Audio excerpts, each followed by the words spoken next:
안녕하십니까, 김일의 신부입니다. 가톨릭교회 교리서를 함께 공부하면서 우리의 믿음이 조금 더 발전되는 모습, 성장하는 모습을 갖도록 하겠습니다. 지금은 제3장 성령을 믿나이다라는 부분에서 제802항입니다. 802항은 가톨릭의 교리서는 어느 단락을 한 단락을 하면 그 이후 간추림이라고 마지막 이렇게 몇 항으로 간추려 놓는 그러한 대목들이 있습니다. 그것은 안의 내용을 다시 한번 복습하는 그런 의미입니다.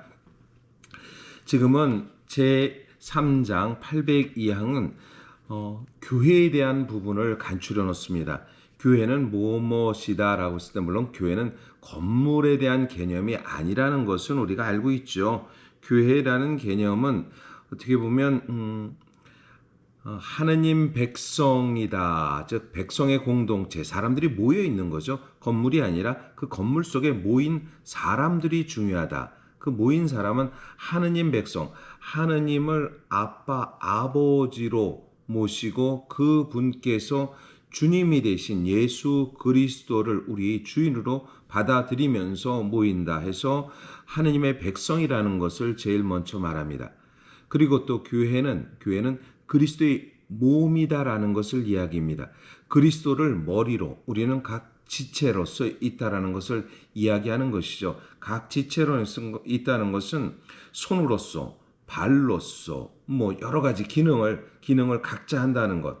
그러니까 우리에게는 그리스도를 머리로 우린 몸이다라는 것을 이야기합니다.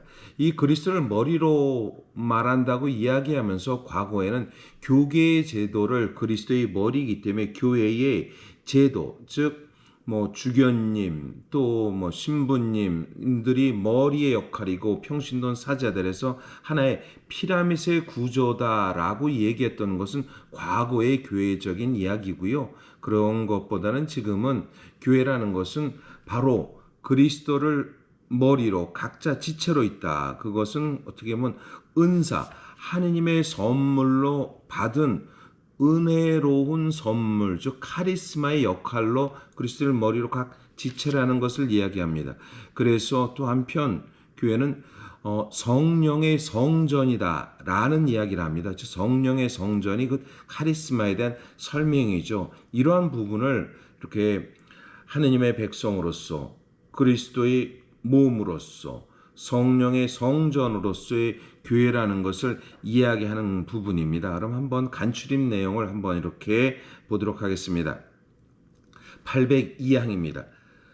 그리스도 예수님께서는 자신을 내어주시고 우리를 모든 불의에서 해방하시고 또 깨끗하게 하셨습니다. 자신을 내어주셨다.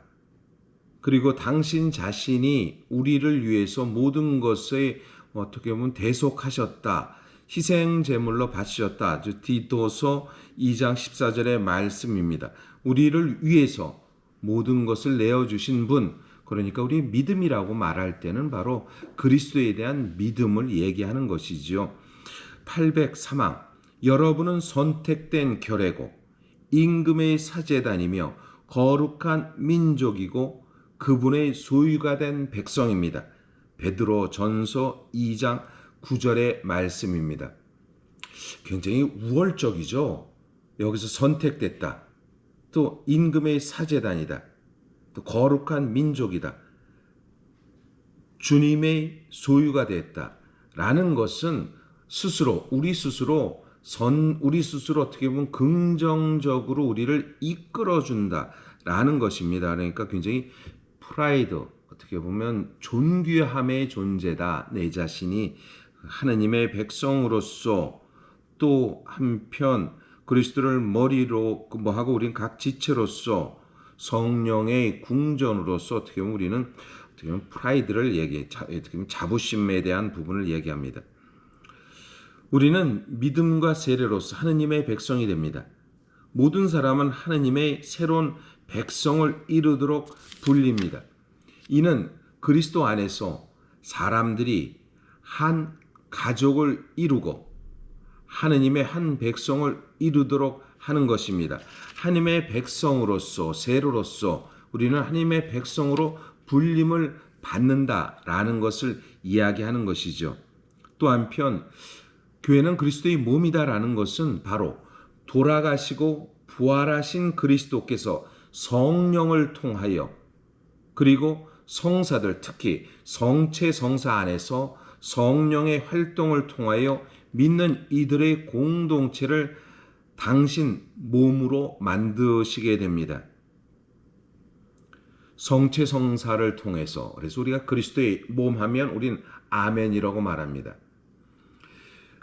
우리 갈라진 형제들, 개신교 형제들에게는 같이 똑같은 그리스도인이지만 우리는 캐톨릭은 성체에 대한 부분을 실체에 대한 성체를 즉 실체론이라고 말합니다. 그리스도의 몸이다. 참된 그리스도의 몸이다라는 것을 우리는 교회는 가르칩니다. 물론 아니다, 기다라는 것은 서로 교리적인 가르침이 다르기 때문에 그렇지요. 우리에게는 성체는 그리스도의 몸이기 때문에 이 몸이 현존하는 실제적이고 실체적인 주님이다 라는 것을 이야기하는 것입니다. 그래서 교회 안에 성체 성사 안에서 살아계신 주님이라는 것을 우린 가톨릭 신자들은 고백합니다. 단순한 상징, 물론 눈으로 보기엔 똑같습니다. 그러나 그 믿음의 눈, 신앙의 눈, 가톨릭의 신앙의 고백을 통해서 성체는 그리스도의 몸으로서 그래서 우리는 성체 조배라는 것이 있습니다. 그리고 또 우리는 성당 안에서 이렇게 감시를 향해서 감실 즉 성체를 모셔놓는 곳 안에서 조배를 간단한 목례를 하는 것도 우리는 어떻게 보면 상징 중에 실체적이고 실제적인 것은 아주 실체 상징이라고 말할 수 있는 것이 성체라고 말하는 것입니다. 그럼 806항입니다. 몸의 단일성 안에서 지체들과 그 기능들은 다양합니다. 모든 지체는 서로 연결되어 있으며 특히 고통받는 이들, 가난한 이들, 박해받는 이들과 연결되어 있습니다. 그리스도의 몸으로서의 연결이라는 것은 가난한 사람들, 그리고 억눌린 사람들, 사회에 어떻게 보면 변두리에 있는 사람들 모두 그분들이 우리와 함께 한 형제적인 일치를 말한다는 것입니다. 어느 때는 많은 분들이 가톨릭에서는 사회적인 운동을 한다고 얘기합니다. 그러나 이 사회적인 운동은 정치적인 억압, 고통받는 이들과의 연대입니다. 그래서 정치적인다라는 것은 이 사회 안에서 많은 이들, 고통받는 이들, 특별히 어느 때는 이주민이죠. 난민에 대한 부분이 어떤 신자분들은 왜 우리는 난민을 받아야 됩니까? 라는 것을 이야기합니다. 그러나 고통받는 이들과 연대하는 것은 바로 교회로서 즉 그리스도의 몸의 교회가 함께 갈라진 형제의 아픔이 아니라 갈라진 형제의 일치를 위해서 있다라는 것을 이야기하는 것입니다. 그것이 서로 연결될 때 몸의 단일성이라는 것을 이야기합니다. 807항입니다. 교회는 몸이고 그리스도는 머리이십니다. 교회는 그리스도를 인하여 그리스도 안에서 그리스도를 위하여 살아갑니다. 그리스도께서는 교회와 함께 교회 안에서 사십니다.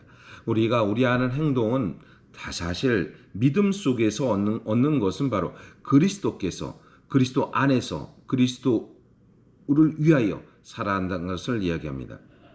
808항입니다. 교회는 그리스도의 신부입니다. 그리스도께서는 당신을 사랑하셨으며 교회를 위하여 당신을 내어주셨고 당신 피로 교회를 정하셨습니다. 그분은 교회를 하느님의 모든 자녀를 출산하는 어머니로 삼으셨습니다. 교회는 그리스도의 신부이다. 즉 우리는 신랑이다.